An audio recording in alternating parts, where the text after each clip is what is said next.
Of conservation of मास और इंडिस्ट्रक्टिबिलिटी of matter. Matter को create नहीं कर सकते, डिस्ट्रॉय नहीं कर सकते, ये आपने ये कहावत सुनी होगी आपने। तो ये लॉ ऑफ कंजर्वेशन ऑफ मास है।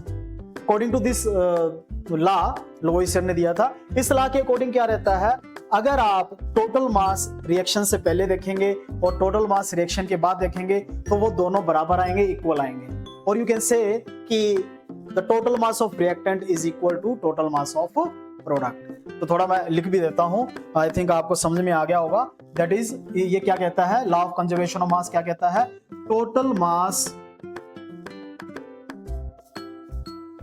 Of reactant is equal to total mass of product. Total mass of reactant total mass of product के इक्वल होता है। सिंपल है, लॉ ऑफ कंजर्वेशन ऑफ मास। अब इसके ऊपर थोड़े से क्वेश्चन कुछ पूछ सकते हैं, तो यहां से हम अपने क्वेश्चन स्टार्ट कर रहे हैं। ध्यान से देखना बच्चों। अच्छा, क्योंकि हमें पूरा करना है, एक ही लेक्चर के अंदर पूरा चैप्टर कवर करना है, तो सॉल्यूशन की टेंशन मत लेना बिल्कुल। सॉल्यूशन ऑलरेडी आपके सामने गिवन होंगे, आंसर आपको पता चल जाएंगे।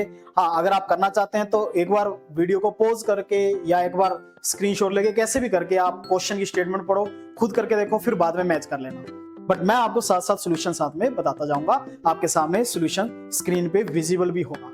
जैसे कि आप देख सकते हैं, जैसे कि 4.2 gram sodium bicarbonate NaHCO3, baking soda जिसको बोलते हैं, is added to a solution of acetic acid CH3COH weighing 10 gram. It is observed that 2.2 gram CO2 is released.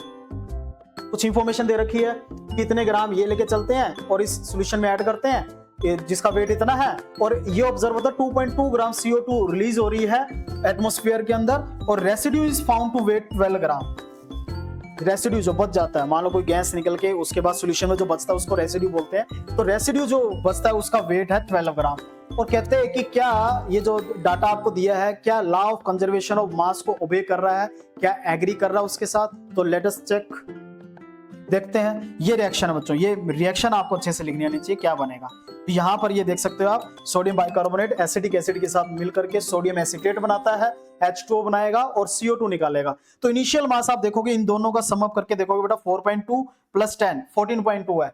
और उसके बाद 2.2 ग्राम CO2 रिलीज हो रही है, 2.2 ग्राम CO2 रिलीज हो रही है, तो फाइनल मास कितना बनेगा, जो रेसिड्यू है प्लस CO2 का मास है, दोनों को सम अप किया, 12 प्लस 2.2 दैट इज 14.2। तो आप देख सकते हैं इनिशियल मास और फाइनल मास, यानी कि जो रिएक्टेंट का मास है टोटल, वो प्रोडक्ट के मास के टोटल के इक्वल आ रहा है। इट मींस ये जो during the reaction the law of conservation of mass is obeyed, यानी कि ये